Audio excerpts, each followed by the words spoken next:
Ooh, ghouls and gals, it's your month for you. Welcome back to the Punk Rock Horror Podcast. I'm Matt, and this is Yeet. Yeet. Cody Yeet. Cody Yeet. I was trying to say Cody Yeet, like because Cody your Yeet. Y, your name ends with a Y, and Yeet is a Y, so I'm trying to like make it one thing. What are you trying to say here, man? Cody, that your name is a meme for a lot of today's younger generations, whatever. Traditions? Yeah, Generations? those things. My brother-in-law says that because like he's younger than me. Yeah. So when I tell him like, "Hey, like awesome guitar, like great job on the guitar, man," he responds, "Yeet." I'm like, yeah, fucking whatever. I like to switch between Yeet and Woot. And Woot. I feel like Woot needs to be more popular. Mm-hmm. God, we're old. And we're not even 30 yet. I know. It's happening too fast. There's probably a 45-year-old that just listens. It's like, oh my god, you idiots. Yeah. You guys talk about being old.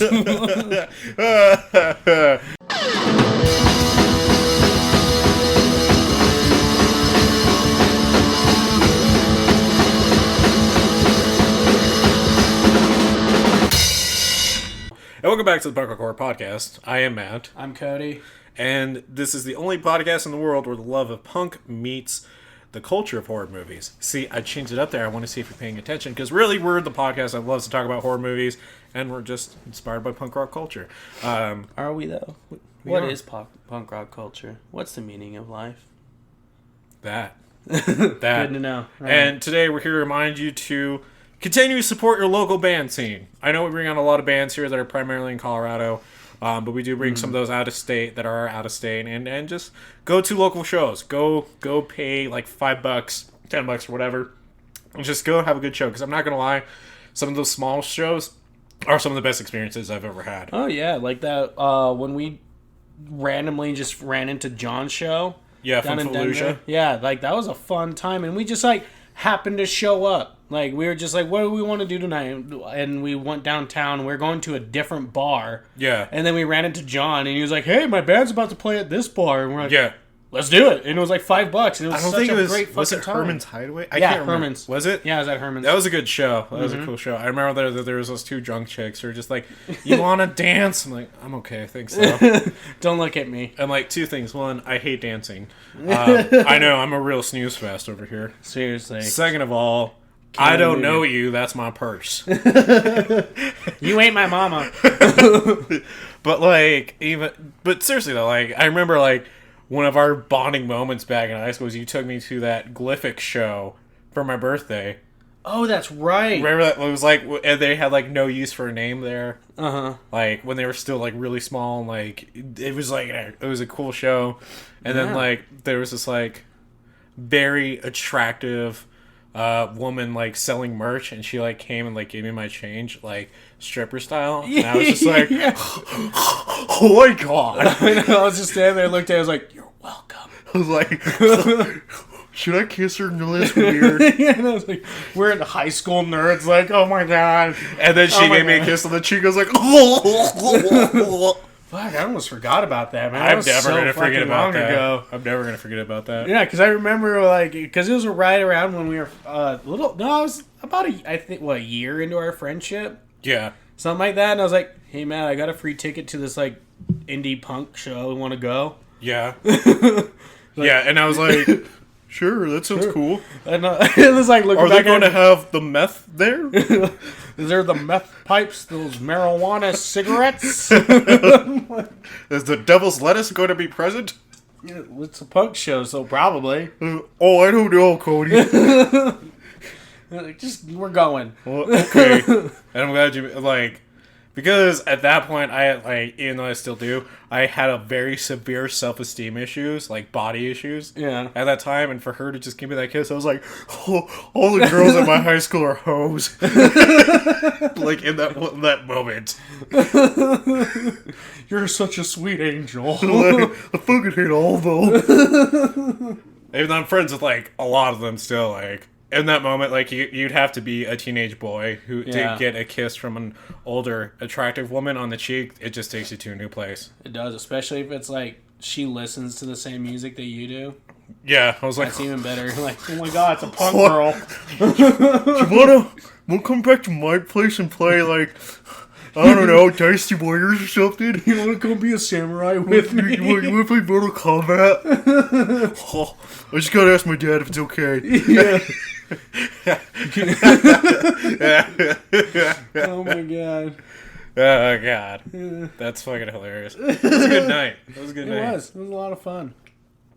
Yeah. That was a good show. But yeah, no, pretty much go support your local band. Go support is what them. he was actually trying to get at. You never know what your experience might be. And so today we also got a huge listener participation corner on a little bit on Facebook, but mostly on Twitter. Mm-hmm. And if for those of you that don't know, this episode where we asked all of you about guilty pleasures. Yep. So as part of Ghouls and Gals Month, to thank all of you, amazing ghouls and gals, for supporting the show, we've decided to talk. Jesus Christ! I'm trying not to burp into the mic. So bad tonight. I'm really trying my best. So we're going to be talking about guilty pleasures, just movies we love, even though you shouldn't, but we still do anyways because we're fucking awesome like that. And so we're going to talk about it. We're going to talk about some of these. We're going to talk about as much as we can, really, because we also have a big. This is a huge episode so for us. We're no reason to like keep it hidden. So after we talk about a reason for loving guilty pleasure movies, we be more accepting, so there's no longer guilty pleasures. Exactly. It's more of like it's accepting. Exactly. We actually were honored and humbled to have Robbie Rist and Anthony C. Ferrante from the Sharknado movies to come on and talk to us. It was a full 1 hour long interview. They also have sent us some music to showcase to you guys from their band Quint. So basically what you're getting right now is us talking about guilty pleasures, Anthony C. Ferrante, Robbie Rist talking about Sharknado and their newest project called Zombie Tidal Waves. And it's going to be premiering in August on Sci-Fi. On CP. Sci-Fi. And you're also going to be hearing some exclusive songs from their band Quint. Yeah. So it's a jam-packed episode today. We got a lot to talk about. I'm sure you guys are excited, and you're just like, stop talking about, get to it. So we're going to get to it. Shut your goddamn mouths and get to the point. Do you want me to do Twitter first? No, I'm just going to do Facebook first since there's only one. Oh, there's only one. Yeah, we don't get as much traction on our Facebook. That's more so Facebook's algorithm being shitty. I think it's that, and I also think it's also like, I feel like half our friends are afraid to comment on our things. They should. Like, I truly do. No, they're all our friends, and they're welcome to comment, and they surely should. So this is why I like we're doing Facebook first. No, I was going to open it up for you. Fine. So this weekend, we were talking about some of our favorite guilty pleasure horror movies, and we wanted to know from all you girls and gals, what is yours and why? So over on Facebook, James, who pretty much has it like pretty down and solid packed of like our point about this episode, I don't feel guilty about watching any horror movie. Which is true. You should never feel guilty, no matter like how B or C movie-esque it is. No shame. You should just enjoy. If you get joy out of it, no shame. Just enjoy it, man. Gloat about it. I did when Sharknado came out. Now, if we're talking porn strictly, that's a different conversation, and you might need help. Yeah, but I don't need to see Nightmare on Horse Street. That's probably not one to gloat about. I mean, if that's not a thing, I know we talked about a hidden career in porn, and we could totally look at that movie. It's Freddy has dick fingers. Oh, yeah, no, I remember now. And he finger fucks the girls in their dreams till they die. I'm glad we're such a child-safe friendly show. So over on Twitter, from Art of the Crow, at Art of the Crow, I would have to say Repo the Genetic Opera. Because the actor who played Nathan Wallace, the Repo Man, by Anthony Heed, also played Uther Pendragon in the Merlin TV series. So every time I watch it, I always get this funny thought of an organ harvesting king. From Crash Palace at Crash Palace, Life Force is such a blast of a vampire film, and far better than the boring book. The special effects are amazing. Steve Railsback rocks, and Patrick Stewart gets his first on-screen kiss. Aww. From Lillian Schubert at Better Brains B, Final Destination series. My dad's favorite guilty pleasure horror film is Jeepers Creepers 2. Well, shout out to you and your dad, William. Because, Jeepers Creepers 2 was not very good. I didn't enjoy it. No, that's definitely a guilty pleasure. Yep. Definitely. Our own Anna actually participated too. She said, Yay. YouTube clips of the death scenes from Final Destination or the traps from Saw. And I'm not going to lie, I've definitely been that person who's done the same thing and looked up the deaths. Yeah. Especially with, like, Final Destination. Because I don't want to sit through that movie. I mean, that's really why you sit through it, though. Like, so, because here's how it goes. Like, 1 and 2, you can sit through because they add to the lore. And then good. 3 is They're just... actually good. 3 on is just, like, how much more crazier we can get with the deaths. Okay, not gonna lie, for 3, I watched that movie, like, 5 different times. Yeah. Because I rented the special edition that had, like, the choose your own adventure of the movie. Yeah. So there was like 8 different endings, and I was just like, I have to get them. I need to see it all. I need to see every death or undeath, and like, it's cool because they actually filmed this movie like 8 different ways. So each character actually dies like several different ways. Oh wow! And then you do the choose your own adventure. Oh wait, that's and you right. can save, like, yeah, I remember now. Yeah, like the one scene that I remember the most is the warehouse scene where this chick gets shot in the face with the nail gun. And if she's you, like, good. But if you save her, like, you can actually save her. The blonde guy gets shot in the neck, in the face with the nail gun instead. Blonde guy. Yeah, or one. It's like one of the jockey kind of dudes, or I think it's the guy who has a crush on her. I don't know. The guy dies instead. Oh, okay. And he gets shot like from. Because, like, she falls, it shoots, and instead of, like, shooting her in the face, she falls differently, so it shoots him instead. So, like, it's crazy. That's pretty fucking rad. Mm-hmm. From Fort Collins' very own Macabre Media podcast, he came on and said, my guilty pleasure horror movie is the Friday the 13th, 2009 remake. I loved that shit. And you know what? More power to you. Yeah, more power to you.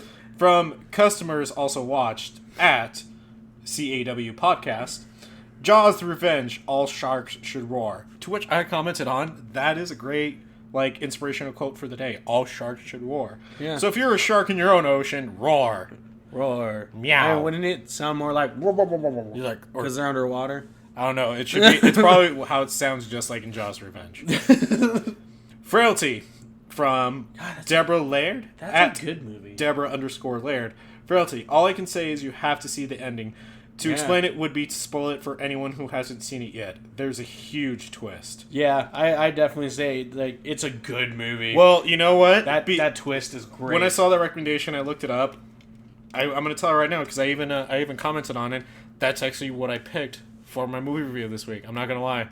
Really? Yeah, because no... Dang it, I was saving that for, like, a twist ending episode, you son of a bitch. Oh, man, I'm sorry. I hate you so much. Well, you know, I thought to myself, I was like, you know, the Ghouls and Gals are always commenting, like, really good movies. I'm actually just going to choose one. Yeah. And I was like, okay, Frailty sounds pretty good. It has Matthew McConaughey in it, so that's interesting. Yeah. So I'm like, okay, fucking, I'll watch it. Isn't it good? It's good. Oh, my God. We'll talk more about it in the next episode. I hate you so much. I'm sorry.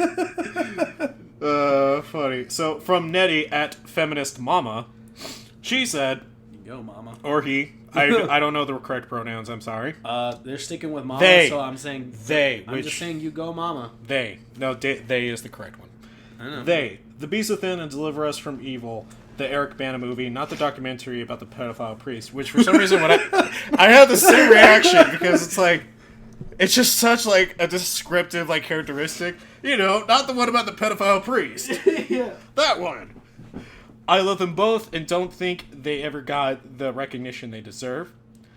And then from Core Extra Podcast, at Core_Extra, My Bloody Valentine. I love it. That's probably also one of the more popular ones, too, funny enough. And then from Trey Lawson, at T_Lawson, Friday the 13th, A New Beginning. Sure, it's a bit of a cop-out, but its grim/sleazy aesthetic perfectly captures the very end of an early 80s horror.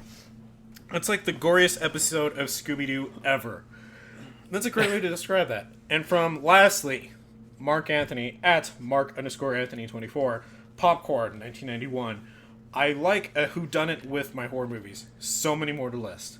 And so with that being said, that was our listener participation corner, where you can come on and comment some of your favorite horror movies pertaining to our question that week. And if you want to be part of those listener participation corners and have your responses read out on the podcast, please like us and follow us on Facebook or follow us on Twitter at officialprhb. And we did have one last one before we continue on that I promised I would actually mention. Okay. So And this is actually from her Facebook, but it was on Facebook, but it was directly messaged to me. Oh. So it's from Alyssa, who said she doesn't have Twitter, but she'd have to say the original Texas Chainsaw Massacre. That's like... Yeah. Yeah. All right. Yeah. Solid picks all around, really, too. Like, really solid picks. I'm proud of everyone. We both are. Thank you. Applaud yourselves on the back.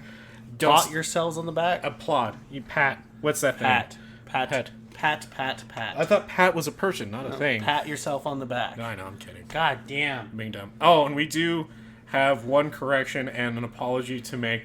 So on our last episode, we kind of made the mistake of giving the wrong pronoun to Caitlyn Jenner, and we did actually have a listener reach out to us. Okay. And give us the correct pronunciation. His name is Tony.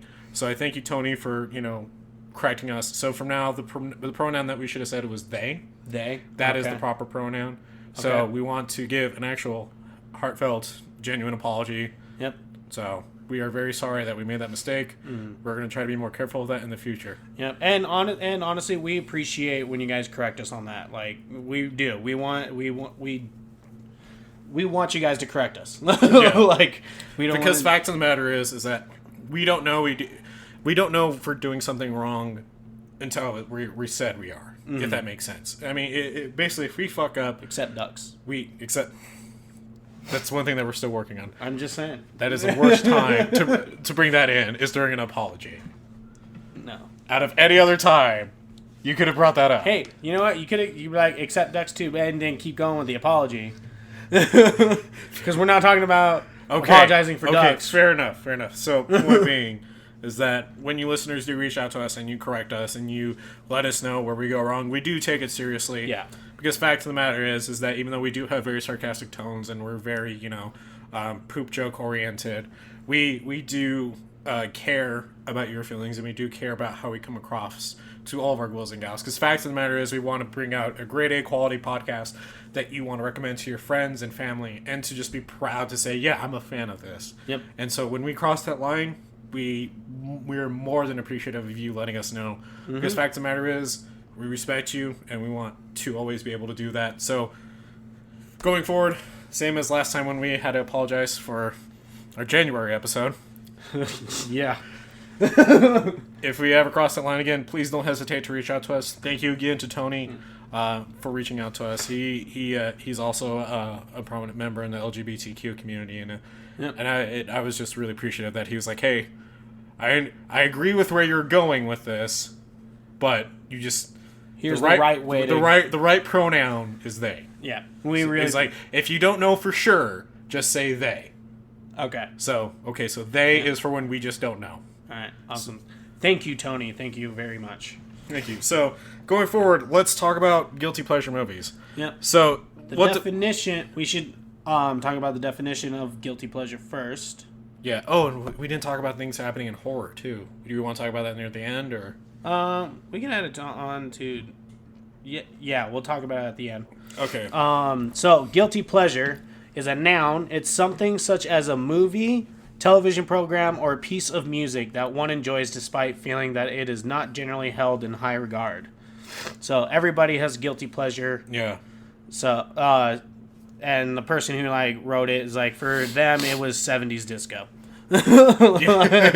Right. That's an example. Yeah. Because a lot of people hate mid 70s disco. Also, I'm gonna point out that I like the fact that you included it as a noun.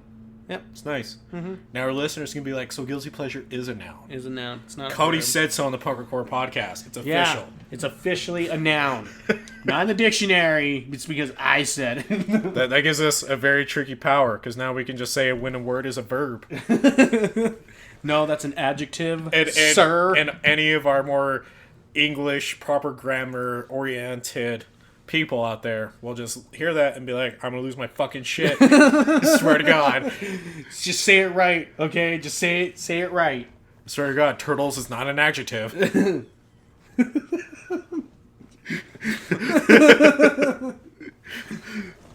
making it one here on the Punk Rock Horror Podcast. Turtles is an adjective. Yep. And a verb. And a pronoun. You know what? Turtles is gonna be universal, just like the word fuck. You know what? Turtles is a new thing in itself. It's not a noun, pronoun, adjective, or a verb. It's a schlemangle. A schlemangle? Yep. Okay. Adding it to the English dictionary. Schlemangle. It's a thing. Schlemangle. So this word, as we know, is a schlemangle, kids. Yeah. Anyways. So our guilty pleasure movies. I think, you know what? Let's talk about a couple of ours, like, and why. So, like, for me, like, I would say one of my guilty pleasure movies. It's not the one I'm doing for my movie review because that's a surprise even to you. Ooh, yeah, because I changed it last minute. But the new Wolfman, the one with Benicio del Toro, okay. like I fucking love that movie, and like a lot of people, everyone that I know that loves horror, like except for Dev's mom and dad, they fucking love that movie too, and I was so excited because I was like. Everyone else just shits on that movie, and I don't know why. Like, okay, was the transformation scene, like, as good as a Nightmare American Werewolf in London? No! But it was still pretty dope. Like, especially, like, seeing Benicio del Toro go full Del Toro and just like, I'm gonna fucking kill you all! I was just like, do it! Like, that's all I could do. Like, the entire time. Because, like, I went and saw the movie with my dad and my uncle when it first came out in theaters. And they both fell asleep, but I was sitting there the entire time going like, Wolfman, Wolfman, ow! Like, I was so excited about that movie after it came out, and then just everyone shit on it. I was like, you know what? Fuck you guys. I fucking like it. Mm-hmm. And I will say that you have attested to liking that movie a lot on this podcast. I know. Well, I'm kind of surprised you haven't done a review for it. Because I'm waiting for one. I thought our Wolfman, like when we talked about like lycanthropes. No, I had to talk about dog soldiers because, like, funny enough, so I joined this horror group on Facebook, right? And over Halloween, someone posted, "What's your favorite out of all these 4 werewolf movies?" Is one of those stupid like 3 can stay and 1 has to go. Yeah, and they're all supposed to be like the really good one. Every single person was like, "Fuck Wolfman," and they all talked about Dog Soldiers. Yeah. Because I remember when I first saw that movie, I was so excited, and I showed like my ex and her friends. Like I had a whole movie night to watch this movie. Yeah. And like I think except for like you and me, and maybe one other person. No, you weren't there. No, I wasn't there, man. Yeah, no. Except for it was like me. Maybe it was James. Except for like me and one other person. Everyone else just shit on the movie. They're like, "This is a terrible movie," and I was like, "This is corny and good. It's a fucking werewolf movie, man. It's Cabin in the Woods, but with werewolves." Oh, and you really showed that in your review. Like, cause I also that's when I watched it with you, is when you were writing about it. Yeah, it was good. Yeah, it was like, I liked it. Alfred was badass. He really was too. He's fucking like shrieking and like actually getting hurt in the scene, and that's fucking badass.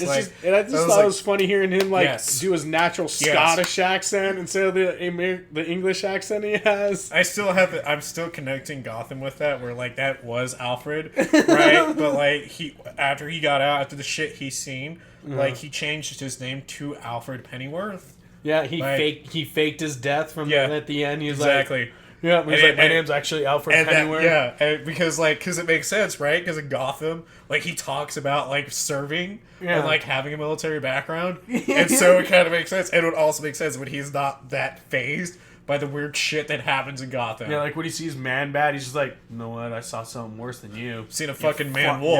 Yeah, you flying bastard. That dude is far more terrifying. Backs a gun and everything. Honestly, I was using Wolfman as our remake. That's what I wanted to talk. That's what I'm going to talk about it when we do our remake things. Because like another like guilty pleasure movie month, I really enjoyed. I know Aaron's gonna fucking murder me, but the Nightmare on Elm Street remake. It was better than Friday the 13th. Ooh, that's a strong statement. It was, and I liked the twist they had in it, where instead of fucking Nancy, all goody two-shoe girl, being the hero, it was the fucking punk rock goth girl. Yeah, I was just like, yes. This is our people! And you know what? Rorschach wasn't terrible as Freddy Krueger. It's just, there's no one that could step in the footsteps of Robert Englund. Yeah. You know, actually, Robert Englund's not completely... what is it? He basically he's teasing one last role as Freddy Krueger. Oh, I hope so. Well, it's in the makes, like in the works. No, I know, like he's teasing it now too, and he's like, yes. So that's exciting. Yeah, man. I think like right there, it's like a perfect example of like why guilty pleasure shouldn't be like a bad thing, right? Like we shouldn't have to preface a conversation when we want to talk about something as a guilty pleasure. Like it's not horror related, but like it is related because it's a guilty pleasure. For the longest time, like I was ashamed that I liked Yellowcard. And I still like Yellowcard, and I still listen to their music. Yeah. Like, I even listened to their new album, and I love their new album. And I was just, like, ashamed to mean it, because I'm just like, you know, this, like, it was like, this is going to make me look fucking dumb, like I'm stuck in middle school. And then I kind of just, like, it kind of dawned on me one day. It's like, there's 50-plus-year-old women who still love the shit out of, like, Journey and John Bon Jovi. And that music is corny as fuck now. Like, and it is. I'm not saying it's bad. I'm saying it's corny as fuck. And I just kind of realized, like, there's never going to be a point in my life when Yellowcard isn't going to be corny, like, in its own right. But I still fucking love that music. And so I just decided to put a patch on my vest and just, like, tell people, yeah, Yellowcard's the fucking shit. And I will fight anyone to that. Yeah, it's alright. I was the same way with Lady Gaga. Yeah? You know how I finally came out of saying I liked Lady Gaga when my freshman year of college. Yeah. I was just jamming out to Lady Gaga in my room, and there was no one there. No one was on the floor, and I was like, fuck yeah. And I lost track of time, and my friend was coming to pick me up. Like, she was coming to stop by so we could walk to class together. Yeah. And she just, like, I had left the door. I didn't notice I didn't lock my door closed, like, shut it all the way to lock it. Yeah. And so she just pushes open the door and sees me jamming out fucking Lady Gaga, just singing at the top of my lungs. She's just like, rah, rah. Yeah, and like, I'm in my overalls with like a fucking punk rock shirt underneath, my mohawks up and everything, and I'm jamming out to fucking Lady Gaga, and she's just like, so, it's like, you having a bad romance session here? It's like that. I think it's, I'm going to say it's a Dutch or Swedish commercial, but I remember seeing this commercial of like, this dude who's like with his like this like heavy metal, death metal like fan who's with his other death metal friends, and they're just like like dancing, like rocking out to fucking death metal music, and then they leave his apartment, and then like he dresses up in like a pink tutu and like just pink, like he dresses up as like a fairy, like I think that's what he was going for, as a fairy. Yeah. And like his bandmates walk back in and catch him like dancing, and she's like, oh. I have no idea what the product was for, but it was the funniest fucking thing. No, man, but like I think that's the point of like guilty pleasures is that what we're pushing for today is that you shouldn't feel ashamed for the things that bring joy to your life. No, because I mean, like I keep thinking because we recorded that interview with Anthony and Robbie before this episode, and like Anthony brought up the good point of like the good comparison of how it was hard for people to accept a Sharknado. But can accept cars transforming into robots. Yeah. And I was like, you know what? That's a really good fucking point. Like, because it's like where Michael Bay and Anthony are as directors. I will argue Michael Bay more does it for the money, where Anthony does it for the pure enjoyment of horror. I mean, you can see in his movies, like, yeah, because like because I remember me and you talked about, I was like, you know what? I've been wanting to talk about Sharknado on this podcast, and I was going to use the guilty pleasure. Yeah. Like, our guilty pleasure episode to talk about it, and it would have linked and I was like, and it'll link in with the interview. Yeah. But, like, when I was really thinking about it, I was like, you know what? I fucking posted everywhere that I love Sharknado. Like, that's not a guilty pleasure. Like, I'm fucking proud of that. So, like, that's going to be my B movie. But which one, Anthony? Which one am I picking? You don't know, because I didn't tell you. But that's the point, man. That's the point I'm getting at, is that it's you know, for us who we would love Sharknado, there's someone else who loves Transformers. And if you fucking love Transformers, whatever, man, more power to you. Yeah. The point being is love what you love. Yeah. And be unbashful about it. If someone's literally going to come to you and give you shit about liking something that literally has no effect on their life, then fucking forget them, man, because they're so goddamn depressed and sad in their own damn life that they gotta take their frustrations out on you because you're enjoying something. Like, fuck them. Yeah, you could buy them a $100 hand job and they would still find a way to complain about it. Pretty much. You know what's funny? It's like, this is such a great topic for this month also, because June. What am I missing? June's Pride Month, man. Oh yeah, fucking like June's Pride. Why didn't you think about that? Yeah, because like, especially when you're like, this is our month dedicated to our girls and gals. I was like, Yeah, it's Pride Month. I like how like, yeah, Tony is a prominent member of the LGBTQ community as well, and I totally fucking bring it up, and I don't even like connect them at the same time. This is the exact shit I'm telling you about Goes Out. Sometimes we just don't know. This is where our thought process goes. And just going off of everything, like guilty pleasure movies, you know, we're saying like you shouldn't be ashamed of those kind of movies and everything.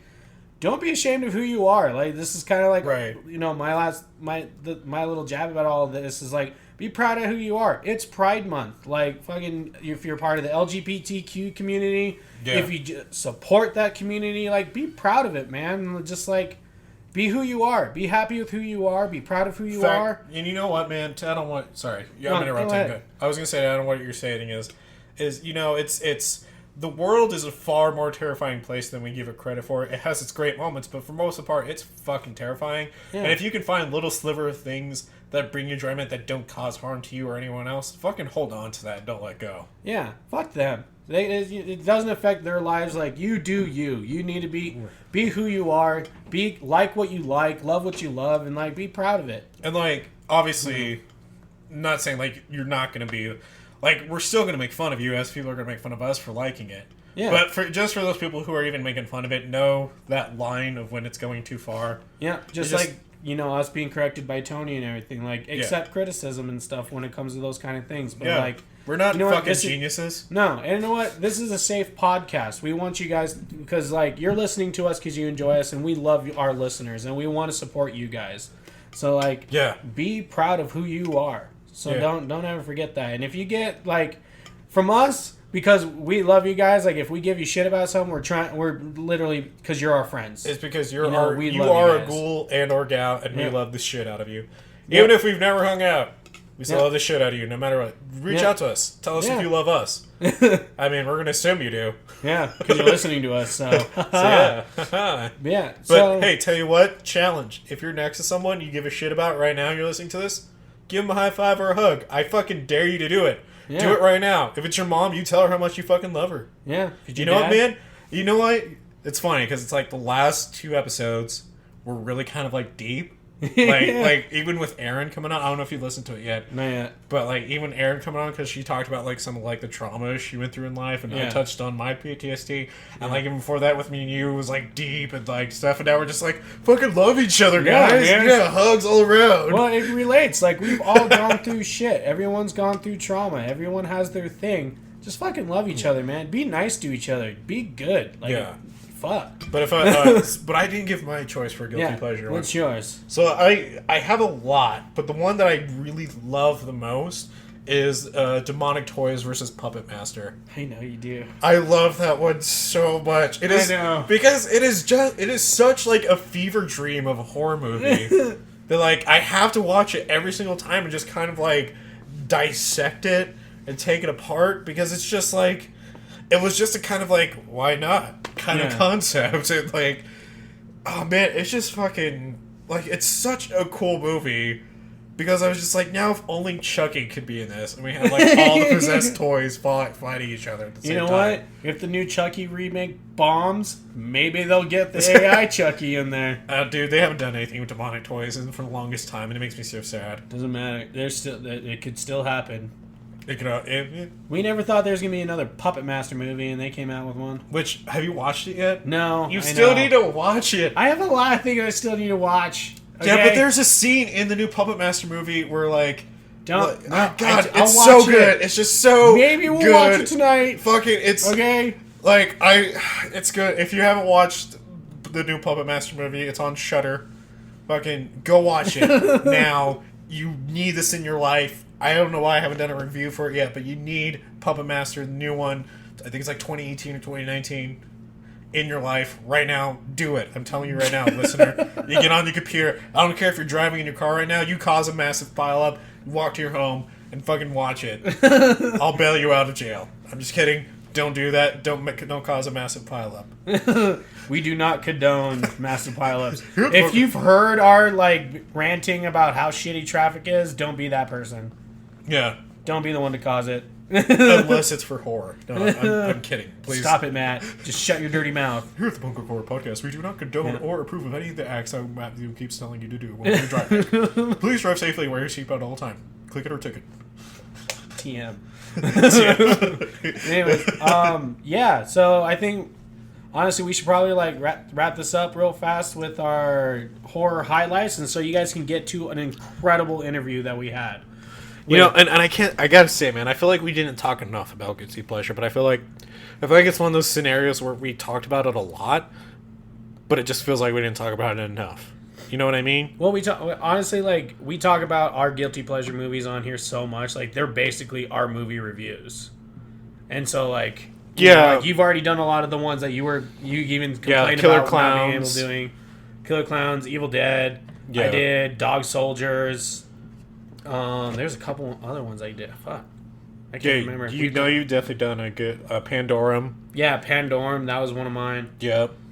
So that was such a bummer because like you told me how that movie ends and everything, and I just like that'd be such cool lore to expand on, man. Know. Like it would be even a great crossover for the Alien franchise. Yeah, but yes, it would. That was Pandorum is what Prometheus wishes it was. Ooh, shots fired. Yeah, it's what Alien Covenant should have been. Bird. Because it was all in one ship. We didn't need the whole fucking David's God.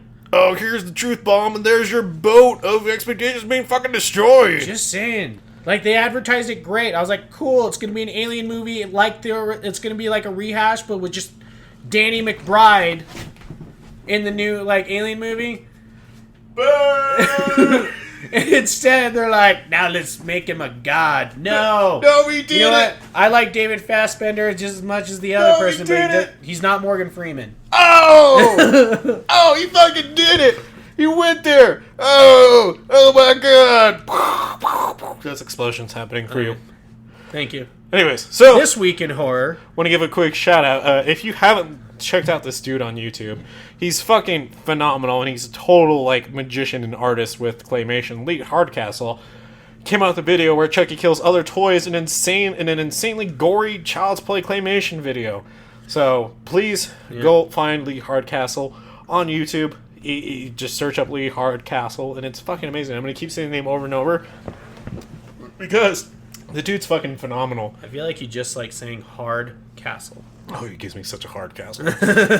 But no, he probably seen it on the internet, like circled around, but he did that video of like The Simpsons where it's like crossed over with what is it? Like They're Watching. Yeah. Where they're wearing like the sheep mask. Mm-hmm. And like they actually come to the Simpsons homes and like brutally murder the Simpsons. Oh my god. Like it's actually really cool because it's claymation. Yeah.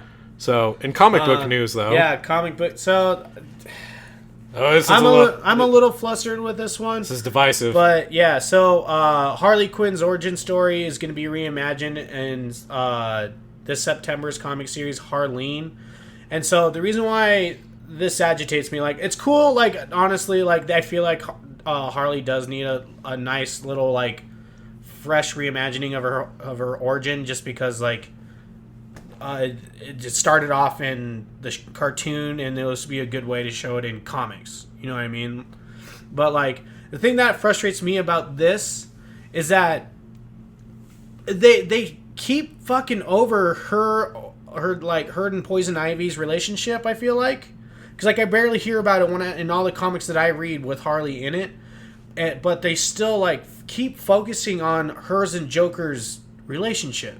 Well, and then my biggest issue with it, like before you jump in, my biggest issue with this entire thing, because like they're also doing a Joker Harley comic series, is that like what frustrates me about it is like, okay, Joker and Harley's relationship is so romanticized, but it's a terrible thing. True. Terrible. But they romanticize it so much. I mean, look at Suicide Squad. Yeah. Look at all the fucking like. I don't want to jab at juggalos and juggalettes because I've known a lot of them and I've met a lot of decent people, but I see so many like. She's my Harley, he's my Joker type stuff, and it's not like, even them. It's also just like a lot of other people. No, too. I know. It's just I see most of that in the Juggalo community because Joker and Harley clowns. Yeah. And I'm part of a Juggalo Facebook group that a couple of my friends like way back when invited me in, and I just stayed on it. Look, man, like you can say listen ICP. No, hey, it's the guilty pleasure, no guilty pleasure episode. Yep. There are a couple songs I like. That's totally cool, man. But anyways, I mean, I'm more of a Twisted fan. I like and Head PE. I love Head PE. I hear a lot of people do. They're good. They're really fucking good. Anyways, it's just like okay, it's everyone knows it. Even new comic book readers know about Joker and Harley's relationship. I want them to explore more of like Harley now as the anti-hero, as like I don't think nowadays Harley like is definitely a good example for it, but the LGBTQ community where it's like she went through this trauma and she had Ivy who was her best friend and showed her what real love was, and it transcended their friendship, and they don't care that they're both females. They love each other because they were there for each other through their darkest moments. And like I feel like it's just not explored enough, and at least like the big crossover events and stuff that I read, like I've seen one where Harley and Ivy were together and they reminded each other how much they loved each other and stuff like that. And I don't know. That's just how I feel about it. I'm sure they explore it more in their own individual comic series, but I don't know. I feel like I would just see too much about Harley Joker. I'm over it. Well, I would say just for this, like how they're doing the story for this new one called Harleen is that's basically going to be following Harley Quinn as she like discovers like a cure to like cure like sociopathic tendencies, basically just madness in Gotham City. So she goes and tries to cure Joker while being drawn to his madness at the same time and creates a tragic love affair. So I guess it's kind of like still going in the same vein of like how the original like relationship happened on the Batman animated series. Yeah, but it's just I'm where are you at, man? Yeah, it's just that I don't want it to be like romanticizing like abusive relationships. Yeah, like that's where I'm at, because like it's like, and I've had to point out to a lot of people, and I'm like, he's killed Harley Quinn before more than one. Like he's had other Harley Quinns and killed them before. Yeah, in the like, New 52 they established he's had a lot. Yeah, like he just uses the Harleys. Yeah, like he just uses them for sex and then beats the shit out of them, and it's not a good time. No. Anyways, so onto another piece of news for this week. Yeah, famous horror director Guillermo del Toro he's coming out with a new movie, hopefully, because I know a lot of his projects do get dropped. Oh yeah. Which sucks. Let's not talk about PT. I know. God. R.I.P. PT. But he's coming out with a movie called thriller called Nightmare Alley. And it's originally supposed to be starring Leonardo DiCaprio, but there's a chance that Bradley Cooper's taking his spot. The film is based on the 1947 movie about a corrupt con man who teams up with a female psychiatrist to trick people into giving them money. I'm excited about Bradley Cooper taking over, just because he's such a good actor. And and honestly, it is a bad movie, but I like it a lot. It's called Meat Train. Oh, I know. And he's in it, and he's really good. He's really, really good, and it's a really good super B movie, horror movie, and it's really fun. It has him and Vinnie Jones. It's really fucking good. It is really good, and I like Bradley Cooper in it. And it's just he's just one of those actors I'd like to see in more horror films, because he has such a good range. Yeah. So I'm on board for that. So another thing I want to point out is that the trailer for the Rated R Banana Splits movie came out this past week. I seen it. Rated R Banana Splits? Yeah, you know the Banana Splits, right? Yeah, the two bananas. Exactly. Yeah. 1 banana, 2 banana, 3 banana, 4. Yeah. La la la la la la la. Yes. La. Sorry. Anyways, they're coming out with an R-rated version, so it's kind of like the dream movie that all the FNAF fans want, Five Nights at Freddy fans want to happen, and also just an out of nowhere movie mixed together. And I'm really excited for it, man, because the trailer shows some pretty promising stuff. Yeah. I sent it to our friend Alex, who's a big Banana Splits friend. She grew up watching that show. And I sent her the trailer, and she's like, "Will you watch it with me?" And I'm like, "You know I fucking will." Hell yeah. But lastly, on TV. Yeah. Meet the Gas Mask Man on this Sunday night's episode of Nosferatu, which would be, from when we're recording this, the 16th. Yeah. June 16th. Tomorrow, for us. But if you guys haven't watched Nosferatu, you should check it out. Stephen King loves it. like, and it's his story, Yeah. and he's saying it's a really good show. And if you don't know what Nosferatu is, it was one of Stephen King's like vampire books, one of his earlier vampire books, and it was really, really good. Everyone loved it, critics loved it, and everything. But I still feel like it's one of his more unknown ones. And then it came out with its own comic book series, and like that was the sequel to the book, and now they have the TV show. So like, if you want a total like Stephen King take on vampires, well, another Stephen King take on vampires, check this show out. Like, I've heard nothing but good things. And, yeah, man. I mean, but also we want to just give a shout out to Bloody Disgusting. We do get a lot of this information from them. We're not going to claim that we're as big of sleuths as they are. They are better at this. Yes, they are. So, shout out to Bloody Disgusting for all this info. If you want more headlines like this, please go over to Bloody Disgusting and check them out.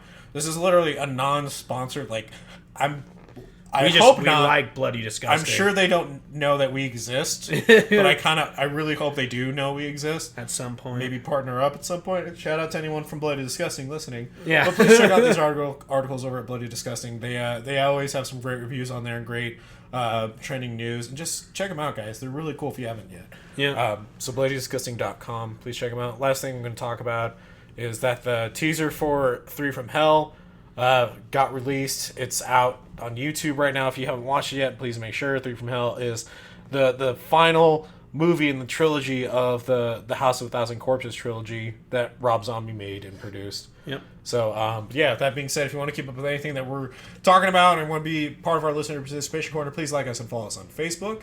Look us up, Punk Rock Horror Podcast, or find us on Twitter at official PRHP. Or on Instagram, Punk Rock Horror Podcast Official, hashtag PRHP Podcast, and still also Punk Rock Horror Podcast. This week, we are going to have limited 15% off on a few in-store items at our merch. And to get on that deal, make sure you click the link below that goes right to our Teespring account. You'll see it there. They'll just be discounted items. Yep. Get yourself a shirt. And send us pictures of you guys wearing our shirts. We will still post those. You just got to send them in. Also, if you want to support the show, please go over to our Patreon and consider becoming a patron of our Patreon for just $2 a month. Not only will you get access to episodes before anyone else and a shout out on the podcast, but you'll also get access to our bonus show, the Punk Rock Half Hour Power, where this conversation is continued and hosted by CPRA's own Lala. So again, ghouls and gals, thank you for tuning in. Thank you for everything you've done. And with that being said, enjoy the interview. Enjoy our interview with Anthony C. Ferrante and Robbie Rist. All right, bye. Bye. Hey everyone. So thank you for tuning into this interview. This has been a very big one we've been excited for a while. Please welcome Anthony C. Ferrante and Robbie Rist from not only the Sharknado movies, but also the spectacular band Quint. Welcome, guys. Hey, thanks for having us on. Yes. Robbie's like beating the mouse. Yes, yes. No, I'm just saying that this is an Anthony C. Ferrante production, and I'm taking the requisite back seat to allow some leadership to take place. Yeah, you're one of those guys. Like, so how's it working on it? It's good. So can you talk about the new project? Oh, it's fine. Yeah, it's all right. Yeah, it's good. Whatever. I went to the De Niro school. So obviously, as I tripped up my words, we are really excited to have you guys on. I mean, this is a big deal. So again, thank you for coming on, and you're here to talk about a few things today. First and foremost, let's talk about your new project coming up called Zombie Tidal Wave. What can you tell us about this? This is sort of a new project that I did with Ian Ziering from the Sharknado movies. He's the lead in the project. And it's kind of like an old school 1980s zombie movie, with a little bit of the sensibility that obviously we've kind of established with the Sharknado movies. It's definitely fun, but we shot the movie in Thailand, and I have such a love for the 1980s horror films. I just kind of made a conscious decision to kind of embrace that kind of style. So there's a lot of nods to things from the 80s, including Lucio Fulci mention, and we would end up shooting a lot of this thing in the daytime there, and it just reminded me a lot of those Fulci films, like his movie Zombie, and some of the other stuff that he did, The Beyond. And so I was like, hey, let's just go hog wild. And then the other part of it was there's like, I had one character that was named Blaine, obviously a nod to Pretty in Pink, but I had him wear one of those pink polo shirts with the blue teal sweaters, and the actor Lincoln Bevers, he's like, it's going to be really hot here. Why do you want me to do this? You have to wear this, because if you wear this, then people know exactly what we're trying to do. And it was miserable for him because it was so hot. But then I was actually watching, they just re-released a film from I think 1987 called Bloody New Year, and there was an actor that almost looked identical to him wearing the exact same shirt, and I texted it to him saying, see, this is why you're wearing this. That's something we would do. Yeah, more than likely. We would be at home on your production. Yeah. No, it was fun. It was fun shooting in Thailand. We shot in a town called Krabi. And the most difficult part about shooting any kind of zombie movie is making sure that you're not shooting in the hottest place ever, because the makeup starts dripping. So that was one thing we had to be cognizant of the paint kind of going away, or the prosthetics getting a little loose. So that was at times a challenge, but the one thing we had on our favor was color correction, so we were able to adjust when necessary. We tried to do a lot of stuff practical too, and generally, you can over rely on digital blood, which I'm not saying that there isn't a little bit of that in this movie, but 80% of the gore gags we did practical, because I just felt we needed to. So actually, considering like, I thought, one of the things I always remember reading about in 80s movies is that for the ratings board, they would always they would put more gore in, because then they would cut it out. So we overdid the gore in the first cut, because we were waiting for standards and practices to come back and tell us, yeah, you got to pare stuff back. And they came back and like, oh yeah, that's fine. Like, what? So we actually were our own self-censors. We actually, well, okay, here now we. Well, also though, times have changed. I mean, in a season opener of Walking Dead, which is television, there are people that are having their throats cut and being bled out into a bathtub. Yeah. So now I think, shocking people is a little more challenging. I mean, even standards and practices people who are by their very nature supposed to kind of be like, I don't know about this. They're probably just like, I don't know. It looked like the one with Zack Snyder. It's fine. Oh, yeah, whatever. So someone's head is completely blown off, and from the back of the head, blood flowing everywhere. It's all right. Keep the whole thing. It's fine. Get the whole thing in. Yeah, that's fine. Everyone's great with that. Yeah. Well, I mean, we're now post Saw. We're post. Hostel. We're post Hostel. We're post Human Centipede. Yeah. This is tame in comparison, basically. Huh? Well, I think it's a damn good romp, is what I think it is. I mean, this is exciting to hear. I think one thing we can always equate to, and even take this to the Sharknado movies, is that you guys definitely do make these movies out of love. Anthony, you definitely do make these movies out of just being a fan of horror, and I think with all this being said and the way you're talking about, this makes us more excited. But a shared theme from, Sharknado, beside, being part of it and directing it, is that you guys kind of have this band that did the music for Sharknado and for this film as well, called Quint. So what are we looking at with this music for Zombie Tidal Wave? Well, just a little background on what happened with Quint. So it all kind of started actually back when I was doing short films, and there was an instance where I needed a song replaced because a local band that was nobody decided they wanted their manager involved after they agreed to put it in my short, which no money was going to ever be made on it. And so we had locked and finished the film, and Robbie said, just come over. And so I go, okay, what is it? It's 1 minute. Okay, the tempo is this. And then in 2 hours, we had written a song that fit perfectly in there, and I unlocked the movie and replaced it so I didn't have to deal with the headache of that. So that was sort of like the first step. And then on my very first film, Boo, I wanted to have some blues and some kind of Patsy Cline-ish sounding stuff, and you couldn't afford any of this stuff. I mean, anything that was licensable was expensive, or it wasn't very good. And so that was another instance where Robbie said, "Come over and we'll write some blues songs. We'll do this and we'll do that," and that sort of ended up then becoming a thing. We did it in my second movie. I was trying to get rights to a song by Donovan called "Season of the Witch," and I got a hold of him, and he would allow us to do a cover of it, and it was going to be like 10-20 grand, which isn't really a lot, but the producer's saying, "No way, we're not going to do that." So Robbie said, "Just come over, we'll write something original," and that became kind of the thing. And so then we just gave up after that of trying to license stuff because it was just such a headache. But what we would do with each movie is we would change the name of the band as a joke. So the first movie was, because it was blues, it was the Black and Blues Review. And then the second one, because it was sort of kind of gospel and bluegrass, we were Toothless Jimmy and the Applejack Kids. And then on the third one, Hansel and Gretel, was 50s stuff, so it was like the Gingerbread Men. And so obviously when we got to Sharknado, so the idea is we break up and we form a new band, and it's still the same two people. And then when Sharknado happened, it was Quint, because of Robert Shaw from Jaws. And, Ballad of Sharknado actually was a decent hit because the movie was a hit. It's like shockingly how popular that little song became.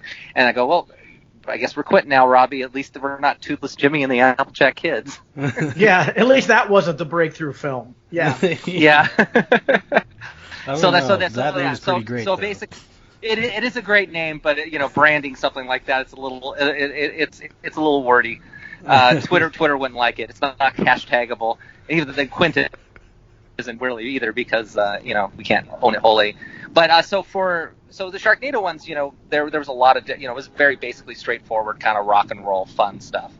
And when we got the Zombie Tidal Wave, since we were going to be doing 1980s style stuff, we went for that 80s vibe. So we have a song called Club Dead that is it's a kind of a ska reggae kind of fun pop song that you would hear from the 80s, and we did something it's kind of electronica. I mean, it's a lot of stuff that it feels right at home and gives you that vibe.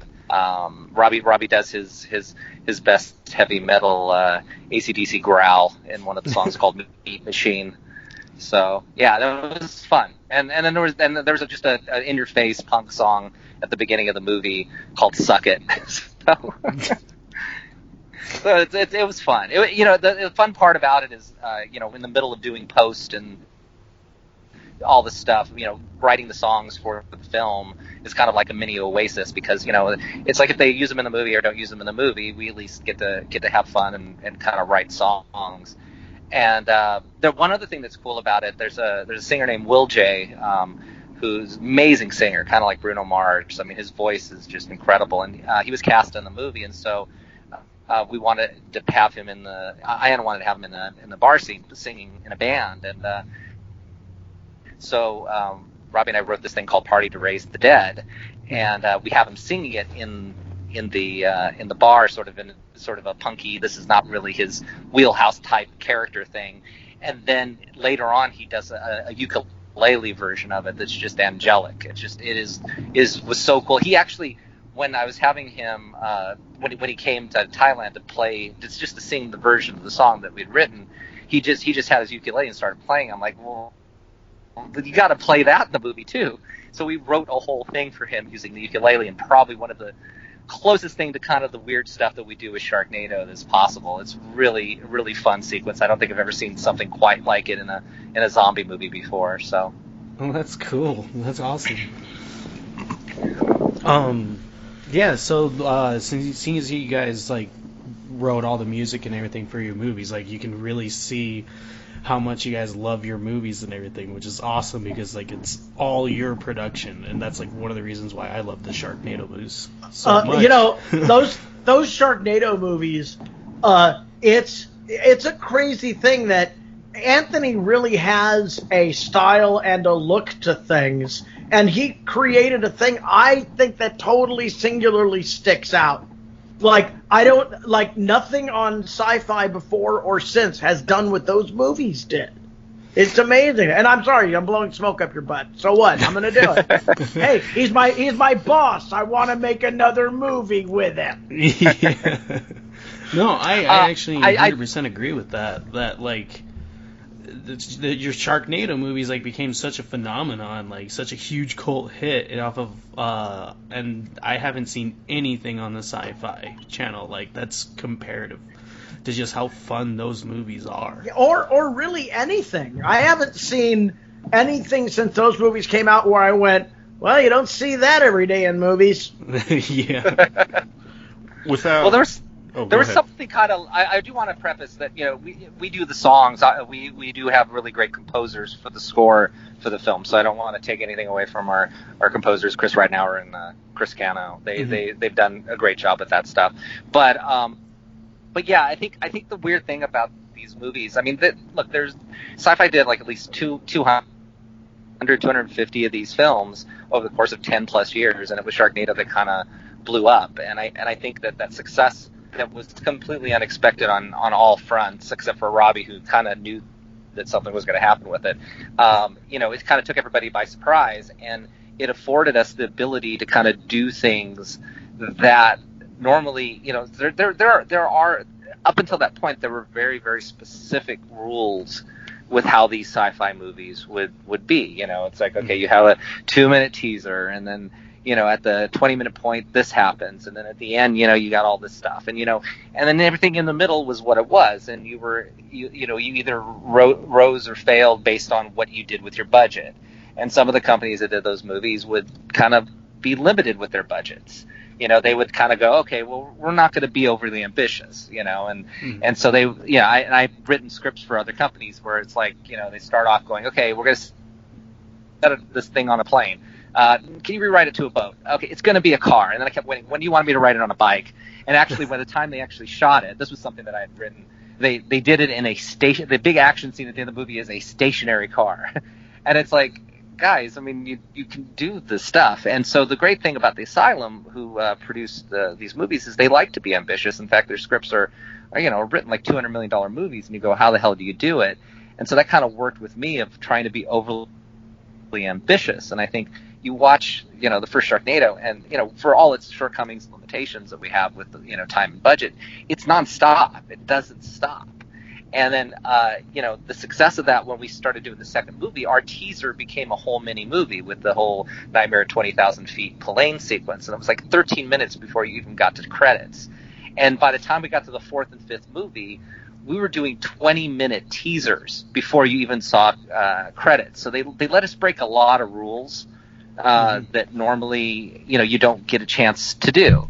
And I think that's because they just were of their own thing. And in terms of the music side of it, to me it's kind of like a musical, because a lot of times if you really do sit down and listen to the music, when we sit down, we're thinking about what is going on here, what's happening in the sequence, and what needs to be told as a story.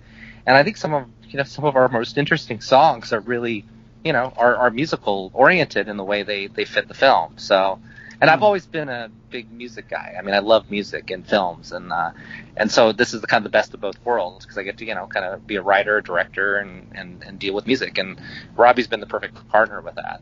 Anthony, yeah. One thing though. Now I know that the Sharknado films are, that's about tornadoes with sharks in them, but in Sharknado 1, you blew up water.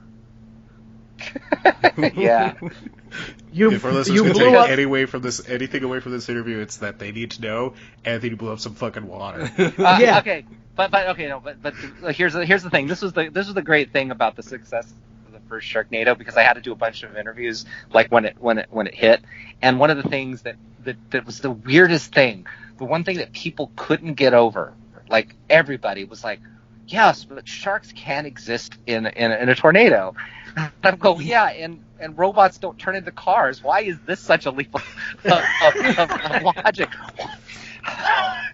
Why is this bothering you so much? So one of the things I started telling people was that no. See, here's the thing: it's not sharks. It's not a tornado. It's a Sharknado, and the Sharknados could do whatever a Sharknado does.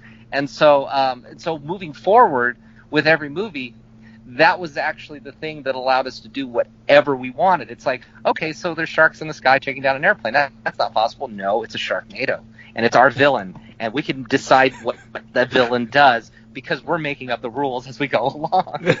This is my movie. It's going to do what it wants. Well, Yeah. but because by the end, it's a time machine. Yep. Yep. That's insane. It's the greatest thing I ever. remember, You know, that really I improved remember- our day. Hearing Robbie get upset and yell time machine was probably the best part. But seriously, I remember sitting in the theater going, "What? What? He's got no way!" Yeah. That's really... I was gonna say actually a really funny thing about how you're saying like everyone was getting upset about sharks not being able to survive in a tornado. Game or Film Theory, it's a YouTube channel that tries to put science to like the over ridiculous things. Did one off of like that question: could sharks live in a tornado? And it was proven sharks can actually live inside of a tornado. Like if it Well, goes see, over the there ocean you and everything. go. Yeah. There so you it can go. actually happen. You know, it's kind of like a match made in heaven that you guys are on this podcast talking about Zombie Tidal Wave and talking about Quint and Sharknado, because you definitely have approached your films and your band with we're just gonna do it and we're gonna be passionate about it, and you've amassed like this huge following, and I think me and Cody can both say that this is gonna happen with Zombie Tidal Wave as well. Yeah, because it's gonna be a fresh take on zombies. I mean, you can only see the same running or walking zombie that's on land so many times. Like Right. Yeah, Definitely. it's actually a pretty cool message movie too, on a certain level. I've seen it, so I'm like, and I'm a genre nut. I've been a B movie fan since forever ago. So being like working with Sharknado, I was like, oh my god, this is great. And same thing with this thing. And I really love the zombie genre a lot. And and I think it's a really worthy entry into the canon. Cool. Yeah, Well, you know, I yeah. think the thing too that we tried to do with it was that I think the thing is that everybody knows what a zombie movie is. Now, I mean, it's really become a thing of, oh, you shoot him in the head, and you do this, and you do that. And I wanted to, I think one of the things, I came up with the story, and when we started developing the script, it was about how can we kind of change expectations, and how can we do it without being too, hey, we're hyper aware of what's going on. I mean, there's obviously a few nods to like, well, do you shoot him in the head, or do you do this, or do you do that? But they're not completely 100% the moment a zombie appears going, they're zombies. I wanted it to be a thing of where, yeah, they bring, the heroes they find this body and they bring it up onto their boat, and it looks dead, and then of course it comes to life, and then you're realizing, okay, well, our audience knows it's a zombie, but the characters, they're not 100% going to go to that place. Mm-hmm. And then, at a certain point, they have to kind of acknowledge that I think this is what we're dealing with. I don't know how, I don't know why.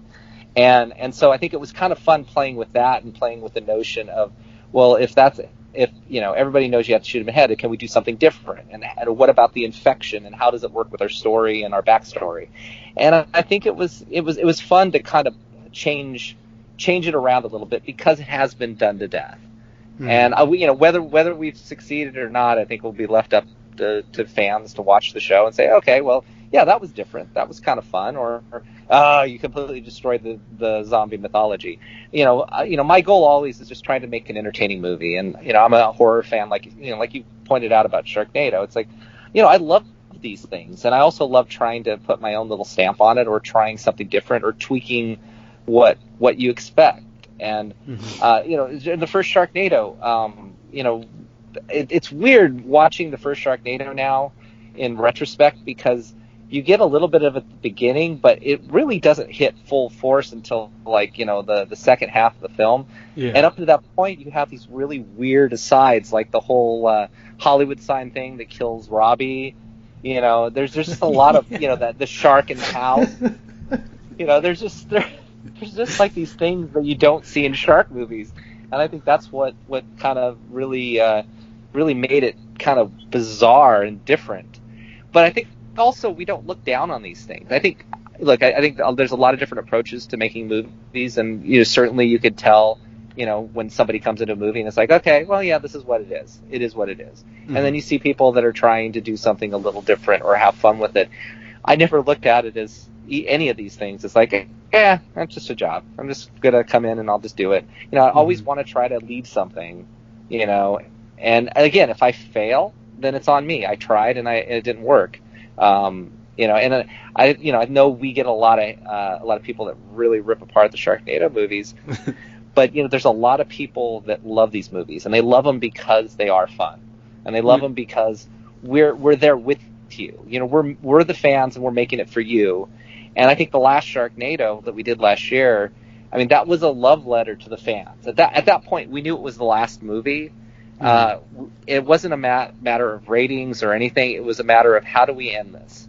And there were things that, I talked about, a couple of years before about if we ended this, I would want to end it in the bar. And I'd want to end it, with, sort of like, because we talked about time travel, where they kind of go back and things have changed. But for Finn's arc, it's different and it's better for him. Yeah. And so, that movie, if you really watch all 6 movies as a whole, there's just a lot of references. I mean, it's like what Marvel does even better than us. It's just like making it feel like it's all interconnected. And that last speech, was really a speech written, to the fans and written to my cast. That speech meant a lot to me. I wrote it like the night before, and I just really wanted to sum everything up. And so it works on a lot of meta levels.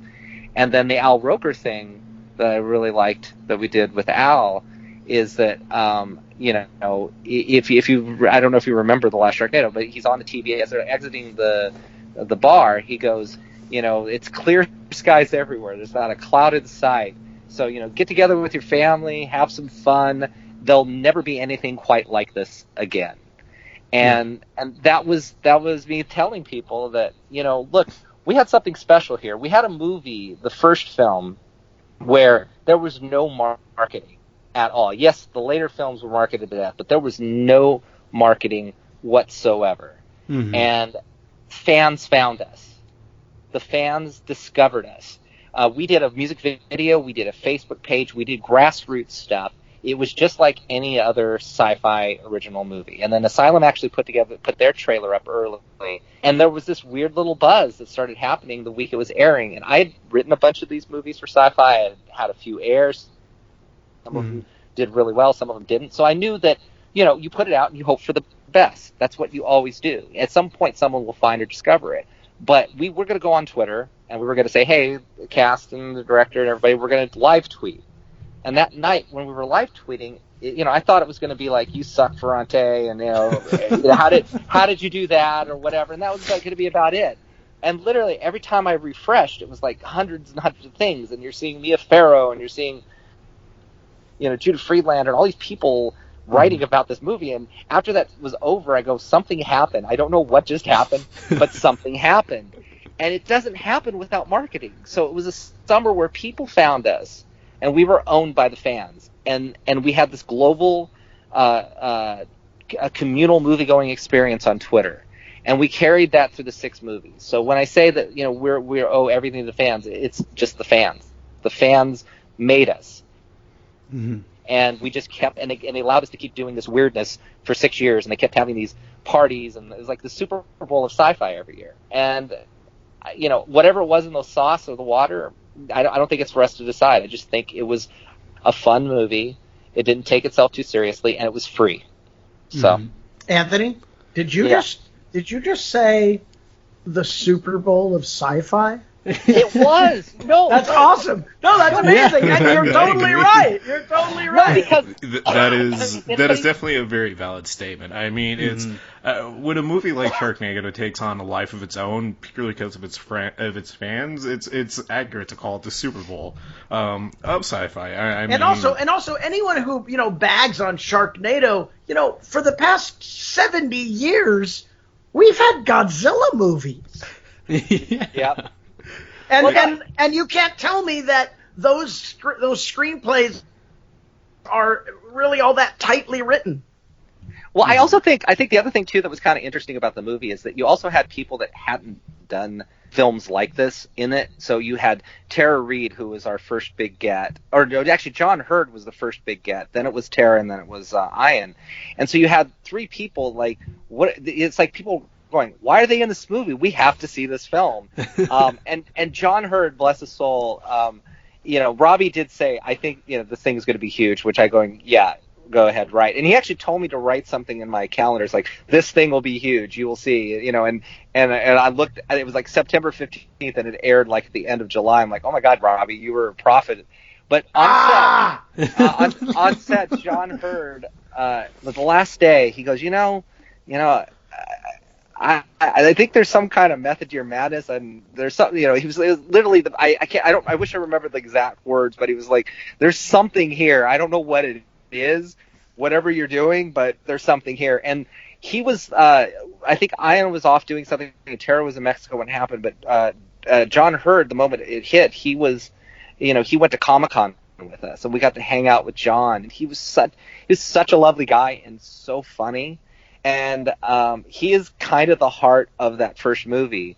And when he passed, it broke our heart because we were getting ready to do Sharknado 6. So we were at Comic-Con when we heard he passed. It was really, really rough because we were looking forward to working with him again on number 6. But his daughter allowed us to use footage of him in at the end of the 6th movie. So we integrated him in there seamlessly. And we found a couple alternative takes in there. But the idea was, as much as everything is happening, George is George. George never changed, whether there was a Sharknado or not a Sharknado.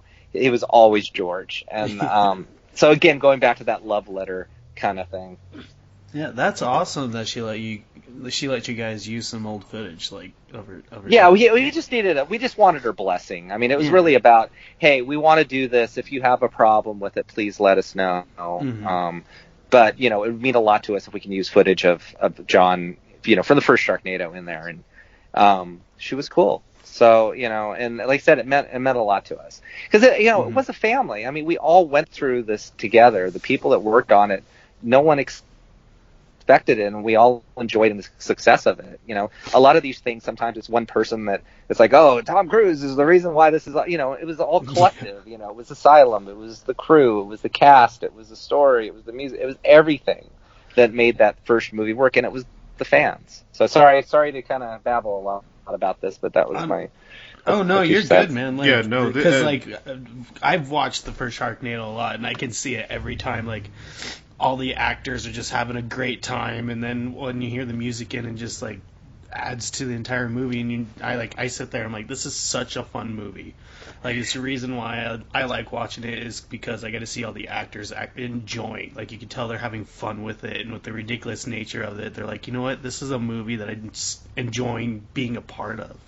And to add on to that, I was watching Sharknado 2 with Cody, and I think, and this is a good example of the perfect ridiculous nature that the Sharknado movies have within them. Is in the beginning when they're on the plane, Cody put this image in my head of a shark dancing on the airplane wing with like a top hat, and the Sharknado movies were so ridiculous that I kind of expected it to happen.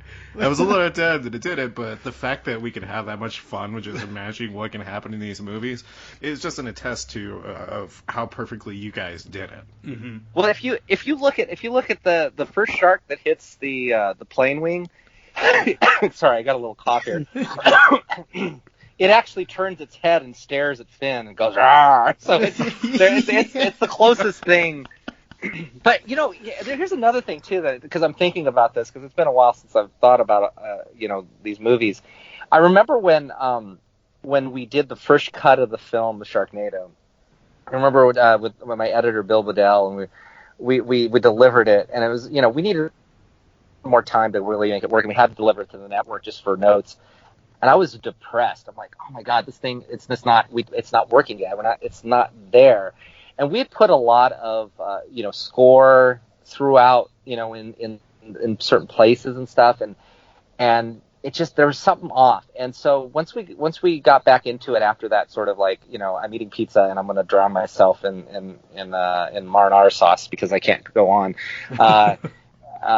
We went back in there and we started temping in music, songs and stuff. And once we started putting songs to some of the stuff, it was like, okay, that's the problem. The problem is that the music works only so much with score, because the thing is that it works when it's necessary, but if it's there the entire time, then it's literally, oh, you guys you didn't have $200 million and you're trying to be a big budget movie, and it's way too serious. But you put the songs in there, it goes, hey, we're trying to have a little fun here.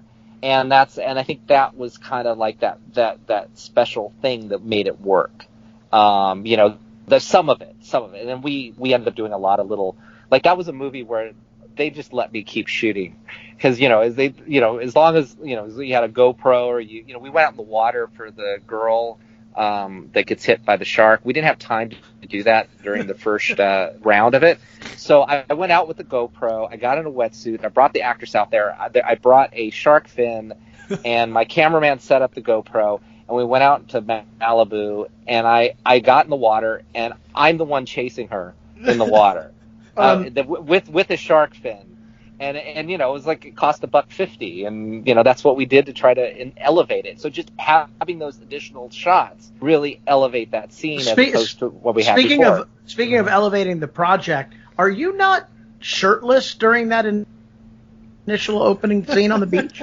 Maybe. All right, no. That's production value. That's all I'm saying. That's what you bring. You do. Well, no. What happened was we were shooting. We that was during principal photography, and we had a underwater camera with us, and the tide kept taking us away from the actual extras and background, and we were running out of time, and we needed someone to get sucked under the water. And it's like, crap. Okay, well, I'm taking off my shirt. I'm gonna go underwater, and we just did it because we needed the shot. I didn't have a megaphone that far out to get people over to us in time. Uh-huh. So yeah, we just made that work. Robbie, you have such a vast catalog of voiceover work. It really is. You are the Michelangelo, because that is something. I feel like say that again. Say that again. What? You have a vast catalog of voiceover work. Yeah. I always bring up the fact that you pointing out that Anthony without the shirt is definitely a Michelangelo thing. Oh yeah, dude, you were totally like shirtless. Whoa, yeah. Yeah, a lot of these things are like, again, if anybody ever really understood what we did on this, I mean, these movies, we put so much effort into them.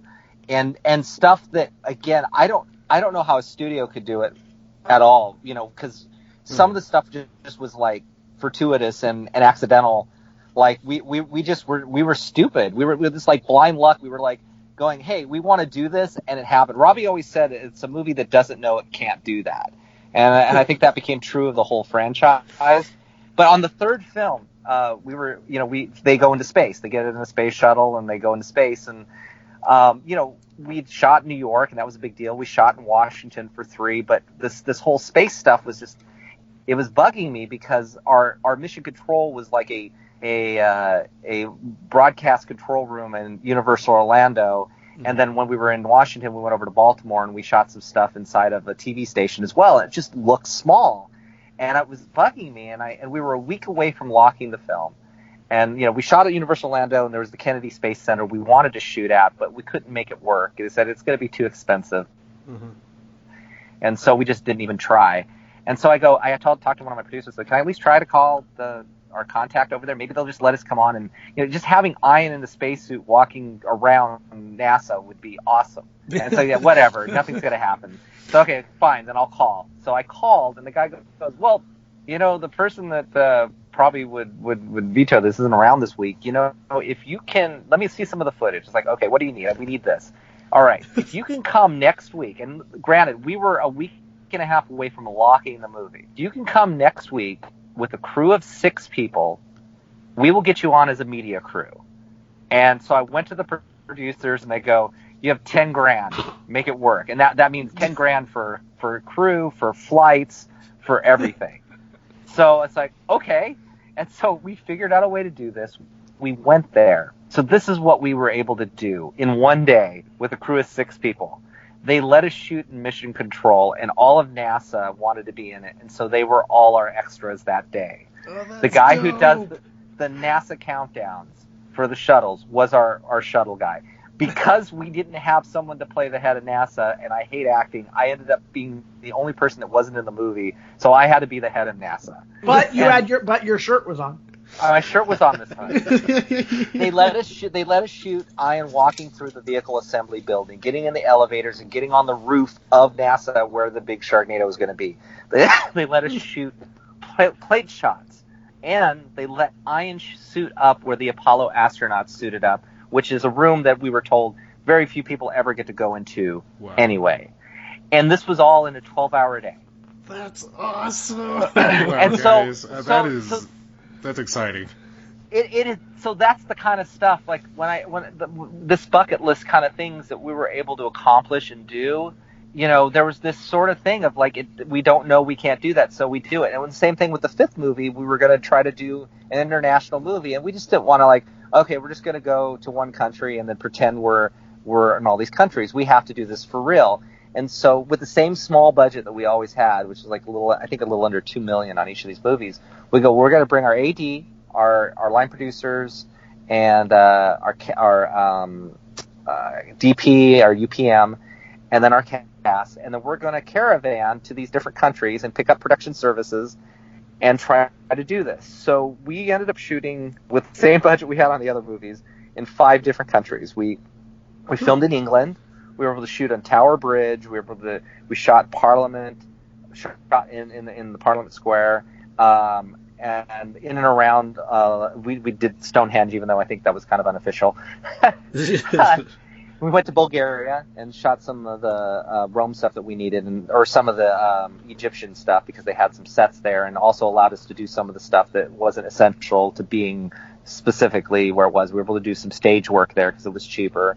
We went to Italy, where we were able to shoot at Trevi Fountain. Everybody said you couldn't shoot at Trevi because there'd be too many people. So we said, when are they not here? They go 6 a.m. on Sunday, then that's when we're shooting. And we shot a whole scene at Trevi Fountain with no one there in 2 hours. And then we went to Japan for a few days, and then we went to Australia. And it's just that gave us sort of this weird authenticity. It's weird seeing the Spider-Man Far From Home trailer, because it has some of the same places that we shot our film at, and they had more money than we ever could think of having. And you know that they didn't have like the small caravan of people. Like Tower Bridge, we were only able to block off traffic at a certain amount of time. So we're trying to get our shots with people and cars, and it just it was nuts. And they were able to probably block everything off. But yeah. Yeah, the thing is, see, this is indicative, though, of, and I tell Anthony this all of the time, is that the more people, I think, that are exposed to the fact that Anthony can get, like, when Art throws a wrench at Anthony, Anthony just walks around the wrench and goes, keep shooting. Keep fucking shooting. He does. And the thing is, there's a story for the New York one, too. Where they shot an entire action sequence in the amount of time it took the Staten Island ferry to get from the Statue of Liberty back to the dock. Yeah, that was actually that was a crazy one. Because on 2, we were actually able to shoot in New York, and we had something scripted, and we were already kind of boxed in by where the order we were shooting things in. We had to get our mother and daughter. To Kari Wurr and her daughter to Liberty Island, and at Liberty Island they pick up 2 other friends, I believe. 2 other friends. Yeah, and then get on the ferry, and then come back, and then they're in Wall Street. Well, it was very cold. It was one of the coldest winters there, and we didn't really have time or money to do a lot of boat stuff. And we needed to kill one of the characters there. And all I could imagine us doing, because of the problems with not being able to schedule this, was we're going to basically have this high shot of this boat going, oh my God, you just got killed. Okay. And then they're on the shore, and I'm going, I can't allow that. And we were going back to LA, and there was no way we could shoot it there because of the people that were in New York and et cetera, et cetera. So when we were scouting, the boat that took us to Liberty Island, I clocked how long it took. It was 15 minutes. And I go, if we can, like, we're not going to probably have light when we shoot the first part of it, but we might be able to at least shoot a tiny bit of it coming back. And so we were prepared for that. Well, as luck would have it, when we went out there the day of the shooting, it was light enough. So we pulled out the camera, and you got New Yorkers, like, they were, the crew was so with us. Like, they pulled out the camera, and we just shot the girl and her mom going toward Liberty Island. So we were able to get that at the beginning of the day, and it was beautiful. It was really quick.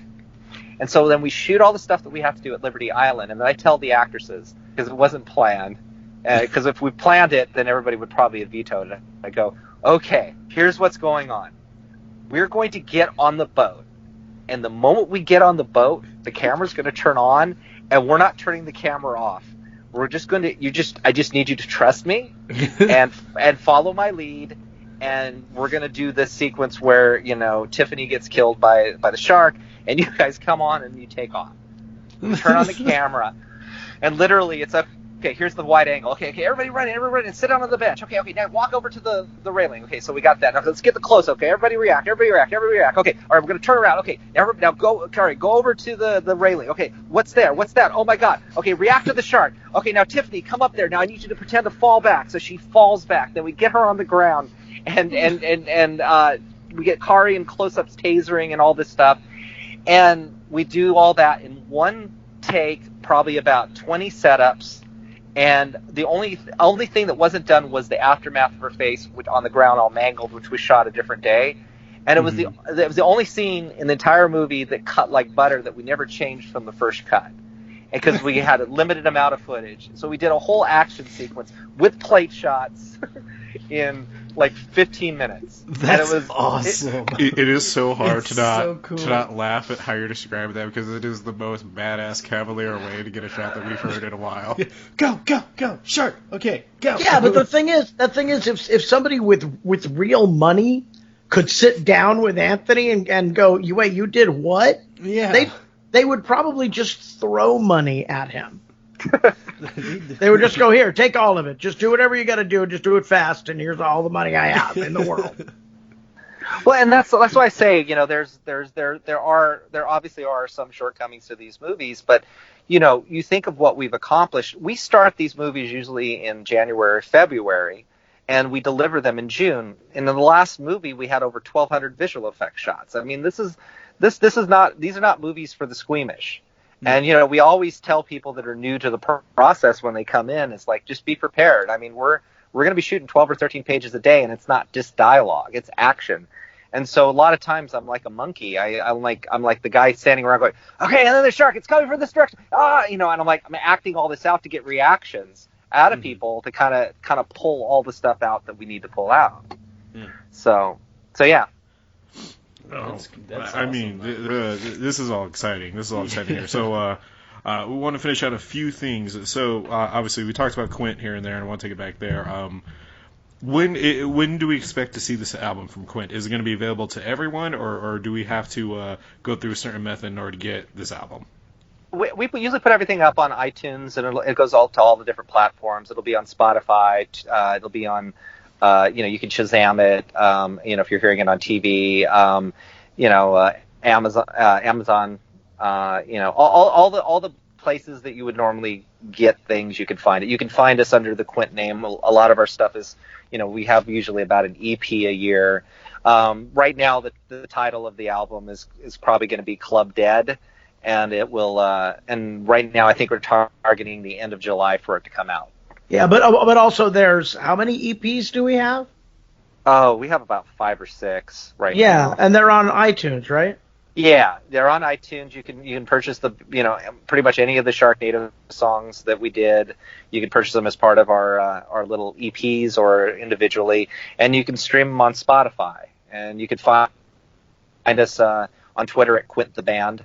Quint, the band, and that's what we're working on. We just got to finish a couple little tiny things on the album, and it's completely done. And it's, like I said, it's a fun set of songs. And I think I was actually really surprised. One of the ones I'm really surprised at was "Suck It," because it was just such a nasty, not nasty, but like a snotty punk song from the 80s. Like it's total teen angst alienation. Like, suck it, I'll do what I want to do. Suck it, live like I want to live. Suck it, and you can go to hell. You're not my mom. Yeah, exactly. It's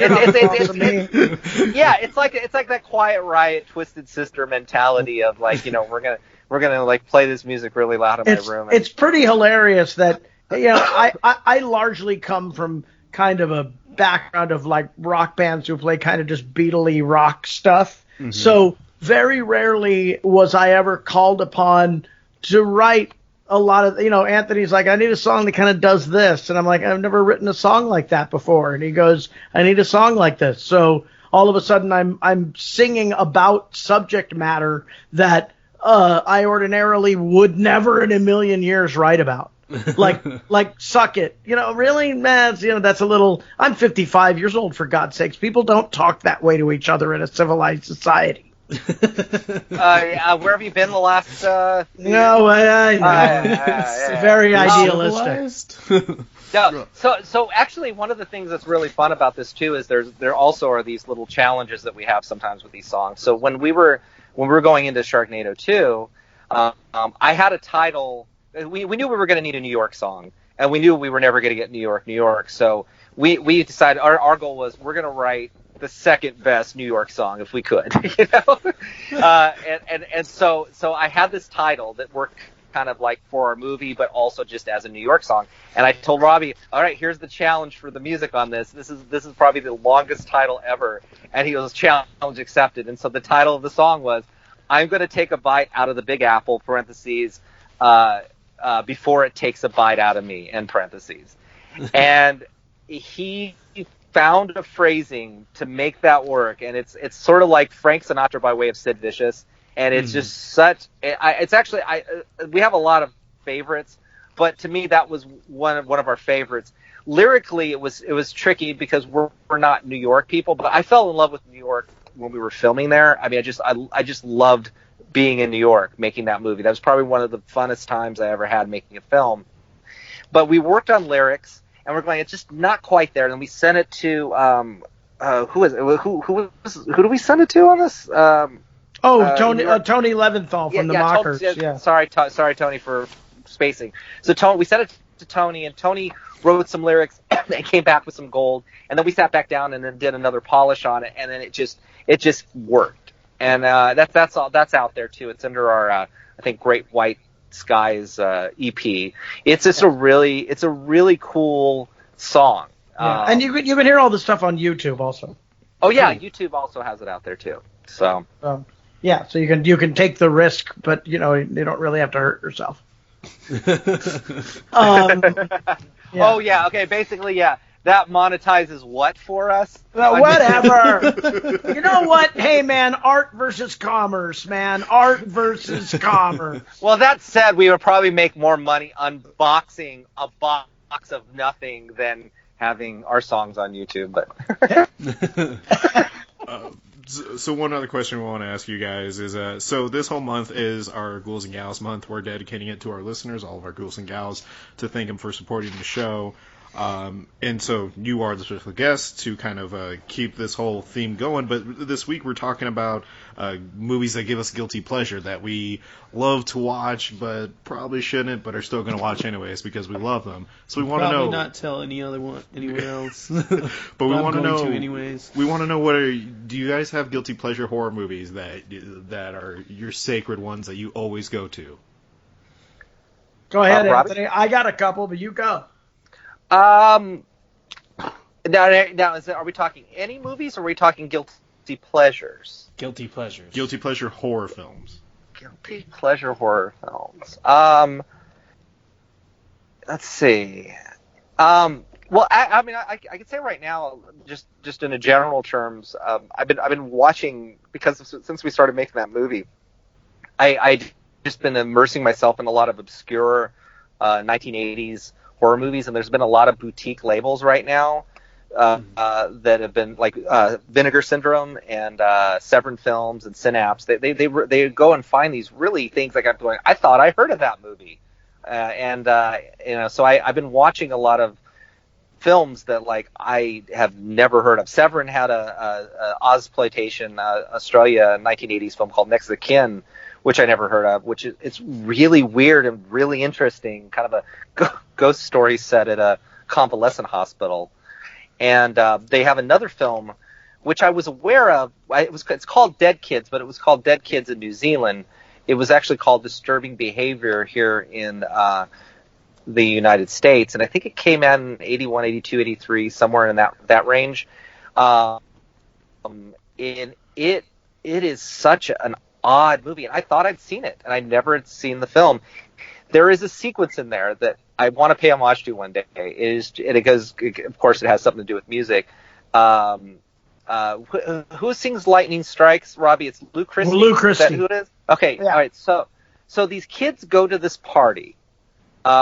And it's a costume party of night. This movie's set in the 80s. It's a costume party set or a costume party where they're dressed up as 1960s pop culture characters.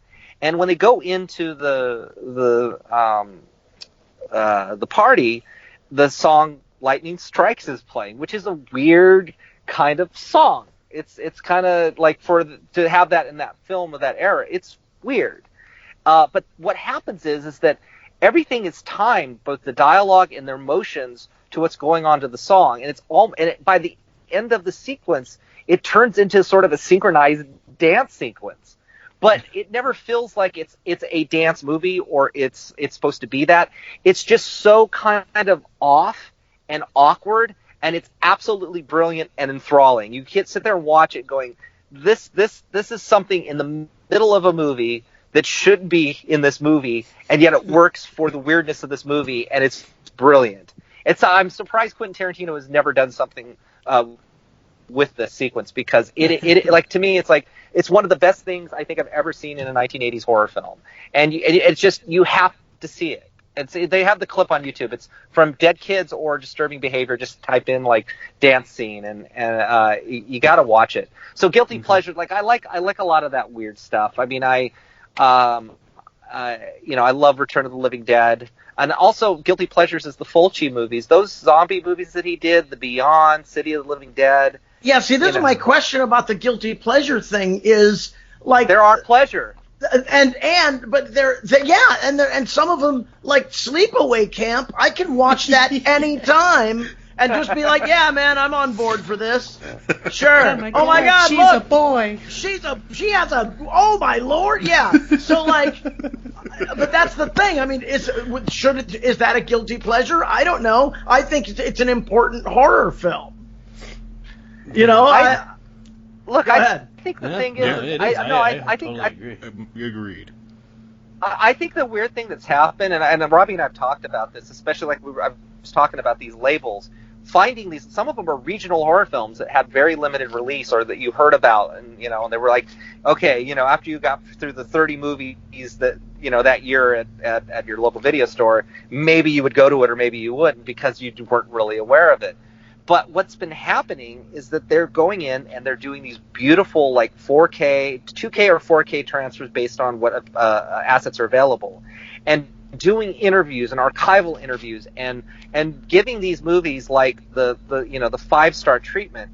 Meanwhile, you're few and far between. You're not seeing that anymore with the studios. Like, they'll keep reissuing Goodfellas, and they'll keep reissuing, like, Paramount will constantly reissue, like, Grease for the 50th time or whatever their big things are.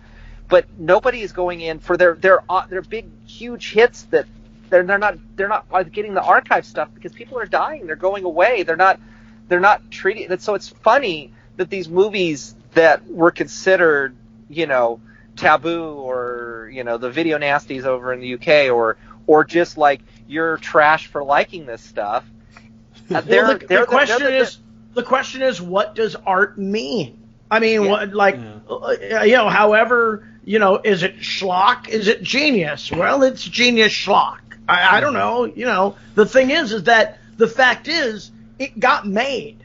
And just to me, look, one of my favorite things is to go to karaoke, and one of my favorite things is that person who goes up to sing karaoke who never does it. But the fact that they get up in front of people full well knowing that they're going to crash and burn, and they still get up there and they swing the bat. And I'm like, you know what? I admire you, I think, more than I do Pavarotti. but you understand what I mean, though? Is that, definitely. The fact that you get a goddamn movie done. I defy you to do it. Yeah. I did it in 2006, man, and it was a pain in the ass. We do this podcast to shine a light on those movies. Those movies that not only that we like, but we full-heartedly believe deserve that second chance and deserve more of that attention. And honestly, both of your statements on this is the exact reason why we're talking about guilty pleasures this week. To not feel bad that you like these things, but tell more people that you like these things. Are you kidding me? Sure. You can't, there are people that would go Reanimator. Not ever going near that. And I'm like, you don't understand. You're missing out on this. Reanimator is a classic. We reviewed that movie, and we're so mad that it doesn't get talked about enough. It's genius. I worked with Brian Usna for several years as a makeup effects artist and second unit guy for him, and I had a blast. I learned so much working for Brian. But the thing that's interesting about these movies, and again, why I'm just obsessed with looking at these things and like finding in Dead Kids that moment, like this is why you make films. It's just something you don't see every day. I started. I knew when I was 11 I wanted to make movies. I didn't know how, so I started just writing about them, like in my class papers. I started writing reviews. Then eventually I started doing interviews, and I was a film critic for many years for different newspapers and different websites. And when I really started making my films, my shorts and stuff, I started looking at film differently. Like, before it was like, this movie sucks, bad, go away, terrible. But then when I started making my own things, I started having a different appreciation of movies, and I would look at them in a different way and find those things that were super positive, and like, hey, they were trying here. This is different. This is interesting. I still loved all the horror stuff. I was always a horror fan, but I was able to identify the, even in the worst stuff, like, okay, there's something of merit there. And I think that, what I took from all of that going into movies is that I don't take offense if someone's ripping on something, because I know I'm far worse, and I'm far worse at it than they are. I can do better than they can. Like, I could sit in the edit bay and pick apart my movie, and there are things too when we're shooting it where I'm going, no, we can't do that because the audience is going to do this and this and this and this. And so it kind of makes you cognizant of what you're going to get nailed for in a way, and not saying like, sabotaging your creativity. I'm saying like, no, logically this doesn't work A, B, C, D, so we really need to solve this because this is a plot hole. And so it actually afforded me a unique perspective on things. And I like I said, I sit in there and it's like, yeah, go at it with the reviews. I think I probably said worse while we were cutting the film together. But I also think there is a change that goes along with knowing how the sausage is made and what you get out of it once you cross that threshold. Like, my wife, I'll be listening to, she likes listening to hit records, and that's sort of her, that's her bailiwick, right? And I go sideways into Sun Ra, and at a certain point, she's she goes, I understand the significance of it, but are you listening to this for joy? And and I'm like, yes, but also because I know how music is made, I want a different thing out of it than you do. Yeah. And I think that happens with anybody who knows any kind of art form. I'll bet you sculptors can, they walk in and they probably look at Michelangelo's David and go, yeah, it's good. Sure. It's great. It's amazing. Oh my God, the guy's a fucking genius, but also, I see how he did it. You know what I mean? We can watch a Spielberg movie 13 times in a row, and probably because we all know a lot about movies, we could pick up most of his tricks. Yeah. I think when it comes to art in general, it's a saying around of art is defined by those who perceive it, right? And I think that's where we're at. Unfortunately, we're also already an hour at, and we got to start closing this show out, and we really don't want to. Because this is a great conversation. We're having a blast talking to you guys. Well, we'll come back and we'll do it again. Yeah, that'd be great. That would be amazing. And maybe we could get you guys in person and put this on our YouTube channel. That'd be great. Awesome. Yeah, they'll just keep us posted. I would say guilty pleasures. If anybody hasn't seen some of these movies, I'll give you two or three that they should check out. Frank Henenlotter's Basket Case. Oh, brilliant! That's a good John Carpenter. Wait a minute, Frankenhooker. Frankenhooker's amazing. I love that movie. John Carpenter's film from the 1977, I think it was, or 78, Assault on Precinct 13. Yeah. Which has a scene like you will never ever see anything this horrifying in a film, where you have a gang member shoot a kid, and it's just one of the most shocking scenes. But that movie is so taut and so well executed, and you could see where he was going once he got to Halloween. Also, if you want to go with Cronenberg, you got to see The Brood. The Brood is one of the weirdest, strangest, bizarrest films ever. So is what's the Marilyn Chambers one where she has a Rabbit. What a crazy film that is, yeah. And Videodrome. So I mean, look, there's a lot of stuff out there. You just got to find it. And also, I really want to give support to these indie labels, in Scream Factory as well. You got Scream, Vinegar Syndrome, Synapse, Severin Films. They're really saving these movies. Arrow Films as well. They're another DVD company or Blu-ray company. They're really treating these movies with the respect they deserve, and they're putting stuff out that you may have never heard of, and they're glorious. Some of them hit and miss, but they're just entertaining. Like that Bloody New Year movie, which I'd never seen, and it's such a strange film, and it's worth watching just because it's so bizarre. So there's a lot of great stuff out there. So, to finish out, when can we expect a zombie tidal wave? And where should everyone stay tuned to for that? I think they'll be making an announcement soon. I believe it's going to be sometime in August, and it will probably be. I guess I might as well be promoting it. It's going to air on Sci-Fi, so people will be able to see it on Sci-Fi probably in August. Cool. So you heard it there, ghouls and gals. Stay tuned for Zombie Tidal Wave on Sci-Fi. Stay tuned to all your listening platforms for Quint's new album, Club Dead. Anthony, Robbie, this has been a blast. This has been super fun. Hey, this is Michelangelo, Teenage Mutant Ninja Turtle, saying, hey, this is the Punk Rock Horror Podcast. It's so scary, but it's done at very fast speed. That's awesome. Thank you so much. Now we can die happy. Right on. Thank you again, guys, for coming on. This has been a blast. Yeah, no problem. Thank you. Thank you. And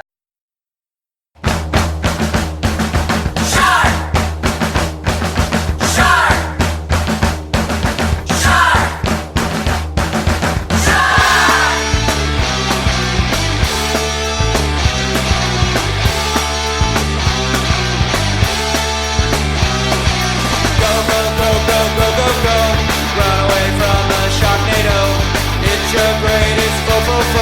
Don't wanna get eaten by Sharknado.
So, I'm gonna fight a Sharknado.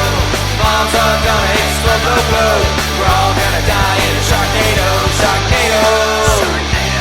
Sharknado. Sharknado.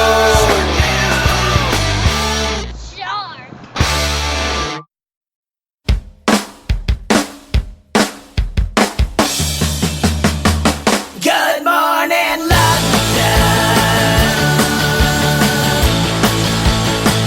Good morning, London.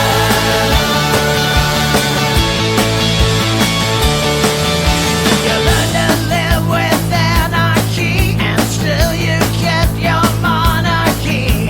1,000 years under attack, and you gave them all the sack.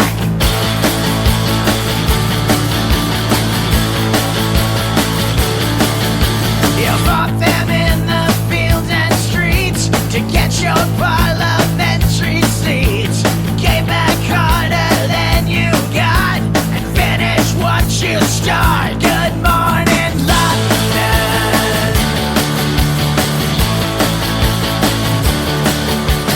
Dodge the bombs and beat the blitz and shoot 'em up like fish and chips. When London calls you, pick it up, or else you better duck. Good morning, London. Good morning, London.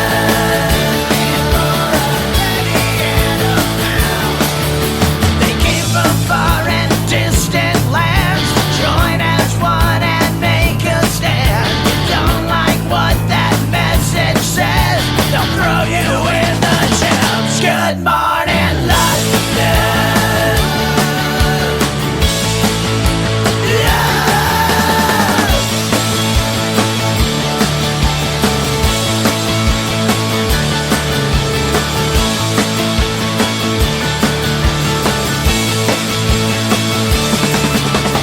Know that you've been here before. Endless battles, countless wars, but still you keep on coming back. Oh, hail the Union Jack. Good morning, London. Going underground. Good morning, London. Good morning, London. Good morning, London. Good morning, London. Good morning, London. Hey, hey, hey. Hey, hey, hey. Hey, hey, hey. Hey, hey, hey.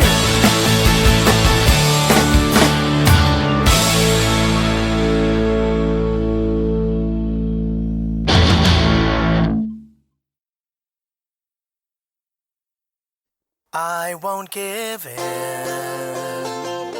It's sink or swim. Like gold blue eyes before me, I'm playing to win. Like many I found, when life gets you down, it takes an empire state of mind to touch liberty's crown.